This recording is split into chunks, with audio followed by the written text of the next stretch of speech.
마켓 무버입니다. 트럼프 2기 정부 출범이 약 한 달 앞으로 다가왔습니다. 이러한 가운데 트럼프 2기 정부에서 탄소 포집 기술의 지원이 유력하다라는 이야기들 들려오고 있고요. 관련해서 종목들 움직이고 있는 상황입니다. 또다시 트럼프 트레이드인데요. 이번에 주목받고 있는 탄소 포집 활용 저장 CCUS 관련 개념부터 짚어보도록 하겠습니다. CCUS는 이산화탄소만 포집을 해서 부가가치를 더해서 활용하거나 저장하는 기술을 통칭하는 그런 개념입니다. 포집한 탄소를 활용하면 CCU, 저장하면 CCS라고 구분해서 이야기하기도 하는데요. 탄소 중립 실현을 위한 최우선 기술로 꼽히고 있습니다. 트럼프 정권이 들어서게 될 때 인플레이션 감축법에 따라서 다른 친환경 기업들은 제재를 좀 받겠지만 CCUS 관련 기업들은 세액공제 정책을 유지할 가능성이 높다라는 소식에 주목을 받고 있고요. 또 트럼프의 오른팔인 일론 머스크가 국산한 기술로 언급이 되면서 관련 기업들로 매기가 쏠리고 있는 상황입니다. 그렇다면 CCUS 관련해서 더 자세한 내용 다음 장에서 만나보겠습니다. 트럼프 정책이 이렇게 친환경에는 조금 더 우호적이지 않고 전통적인 에너지 기업에 쏠려 있지 않나라는 생각이 드는 부분인데요. 사실 이 CCUS가 미국 전통 에너지 기업들이 새롭게 주목하고 있는 산업이라는 점에서 더 주목되고 있습니다. 엑슨모빌 같은 경우에는 향후 5년간 CCUS 등 저탄소 기술에 30억 달러 규모를 투자할 예정이라고 전했고요. 옥시전털 페트롤리움의 경우에도 자회사 원포인트 5 등을 통해서 직접 포집 사업을 영위하고 있습니다. 또 지난 7월에는 마이크로소프트와 탄소 배출권 계약을 체결한 것으로 알려지면서 CCUS가 전통 에너지 기업들의 산업이라는 점에서 또 함께 관심 받아가고 있습니다. 뿐만 아니라 국내 업체들의 관련 대미 품목 수출액도 증가하고 있다라고 알려지고 있는데요. 그렇다면 국내 관련주들은 어떤 종목들이 있을까요?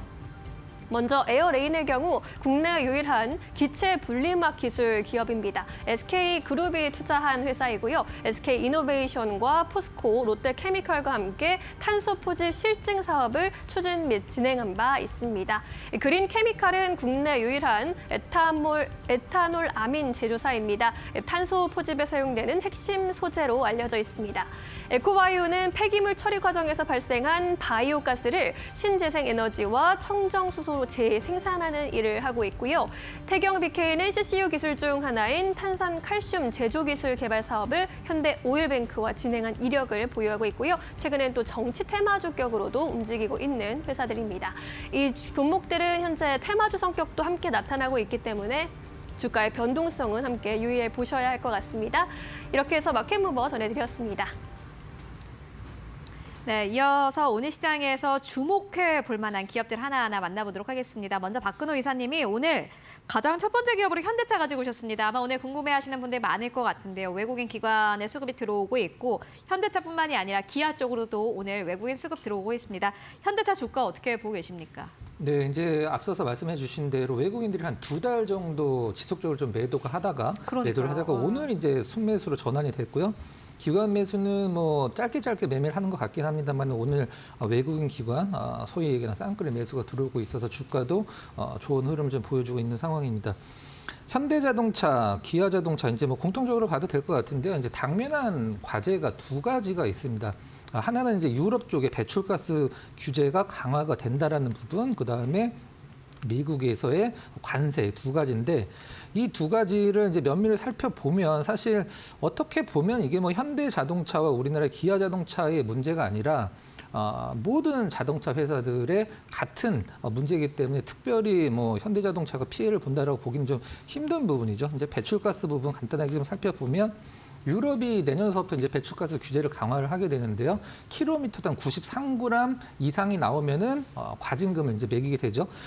일단 현대차 기준으로 킬로미터당 108g 정도가 평균적으로 나오기 때문에 무조건 과징금을 내야 됩니다. 과징금을 내기 싫으면 일단은 뭐 어떤 테슬라나 이런 기업들한테 탄소 배출권을 사는 방법이 있긴 합니다만은 과거에도 그 폭스바겐이 한 1억 유로 정도 2000년도 초반에 유럽 연합에 과징금을 좀 냈죠.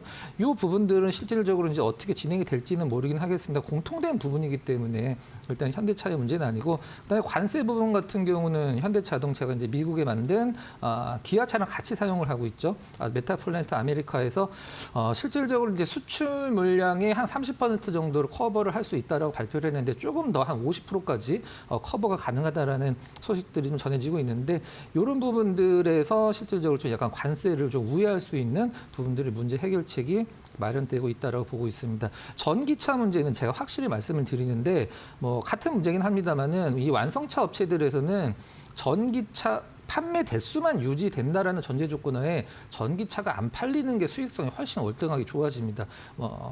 판매 대수가 유지된다라면 그렇다라는 말씀이고 아무튼 뭐 정리를 하면 외국인 기관 수급 쌍끌이로 좀 들어오고 있다라는 점, 그다음에 최근에 바닥을 굉장히 좀 다져놨죠. 그다음에 어떤 최근에 문제가 되고 있는 배출가스, 관세 이런 것들은 현대차만의 문제는 아니기 때문에 저는 특별히 주가에 영향을 주지 않을 것 같다. 이렇게 정리하도록 하겠습니다.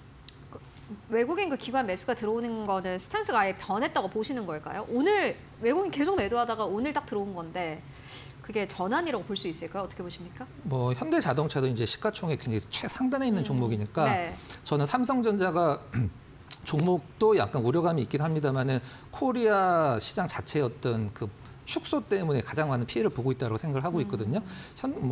현대자동차도 이 시가총액 최상단 종목으로서 외국인들이 한국 비중 축소를 할 때 피해를 볼 수 있는 어떤 대표적인 기업 중에 하나인데 이것만 말씀드리면 아마 이해가 빠르실 것 같아요. 과거에 지금 현대차의 지금 주가가 과거에 한 3조, 5조 정도 영업이익 나왔을 때 주가예요. 근데 지금 한 15조 정도 나온단 말이죠. 맞아요. 그러면은 뭐 현대자동차는 사실 비싸다 싸다 논하기 좀 약간 힘들긴 하고 내년에 자동차 수출 가이던스가 좀 약하게 나오긴 했습니다만은 저는 사실 뭐 굉장히 지금은 저평가 영역이라고 생각을 하고 있거든요. 그래서 외국인들이 오늘 매수 전환됐다라고 해서 쭉 다시 순매수를 강화한다라는 어떤 보장은 없긴 합니다만은 이 2달 넘게 매도를 하다가 순매수 전환됐다라는 것은 좀 어떤 수급의 전환의 가능성이 상당히 높다.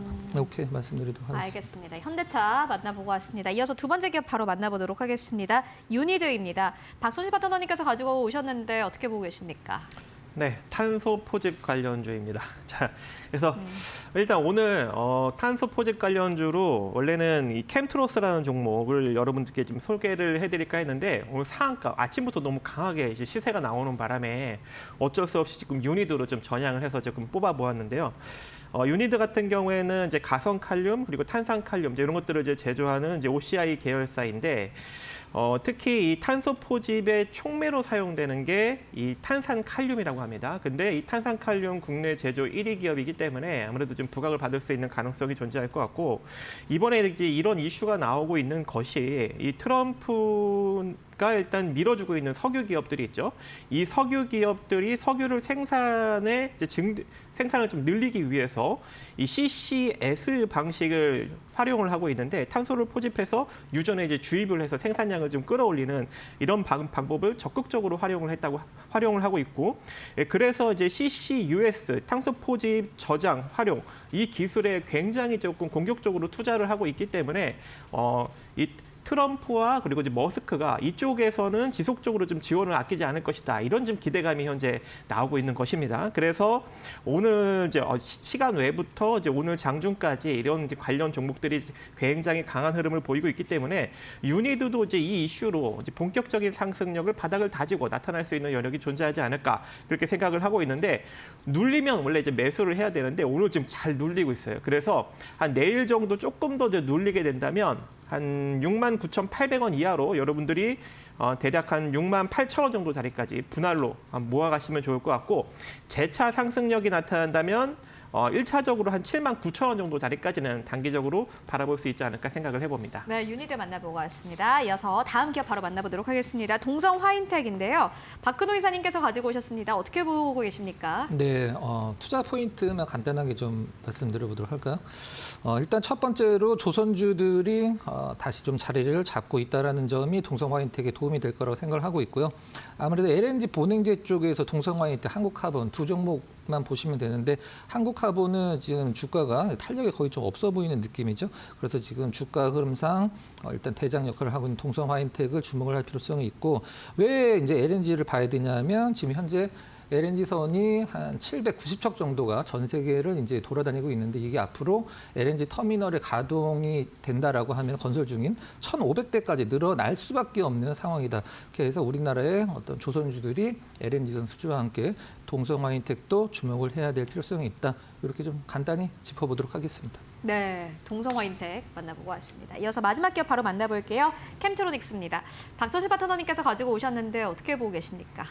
네, 일단 뭐 캠트로닉스 이제 좀 지켜봐야 되는 기업이 되지 않을까라고 생각을 하고 있어요. 일단 캠트로닉스 같은 경우에는 극자외선 노광 공정에 적합한 포토레지스트에 적용되는 친환경 고순도 이 프로필렌 글리콜 메틸 에테르 아세트산을 현재 제조를 하고 있기 때문에 아무래도 이제 앞으로 이제 향후 반도체 쪽에 지속적으로 이제 부각을 받을수록 좀 같이 좀 실적도 개선될 수 있는 여력이 존재할 것 같고 또 터치 스크린 패널 및 글래스를 공급을 하고 있고 또 디스플레이를 얇게 가공하는 이제 식각에 대한 EMS 사업도 같이 영위를 하고 있기 때문에 특히 또 이 삼성 디스플레이가 이제 애플 쪽에 납품을 하고 있는 애플향 디스플레이 식각 공정을 거의 독점으로 지금 맡고 있는 상황이기 때문에 지난 4분기부터 실적이 상당히 좀 긍정적으로 나오고 있기도 합니다. 하지만 이제 본격적으로 이제 유리기판에 구멍을 뚫기 위한 유리관통 전극 기술까지도 이제 확보를 해서 삼성 디스플레이, 삼성 전기와 함께 같이 지금 유리기판 관련 쪽을 지금 개발을 하고 있는 그런 상황이거든요. 그래서 후발로 유리기판 관련 섹터에 좀 엮여서 움직일 수 있는 여력도 존재하기 때문에 지금부터 여러분들이 한번 분할로 지금 16,400원부터 밑으로 한 15,300원, 400원 정도 자리까지 분할로 모아갈 수 있고 여기서부터 상승력이 그대로 쭉 이어지게 된다면 최소한 19,000원 정도 자리까지는 올라갈 수 있지 않을까 생각을 해봅니다. 그래서 지금부터 한번 잘 모아가시기 바라겠습니다. 네, 캠트로닉스 지금부터 모아가자라는 의견으로 저희 정리해보고 가도록 하겠습니다. 네, 지금까지 박근호 이사 그리고 박정식 파트너와 함께 이야기 나눠봤습니다. 말씀 고맙습니다.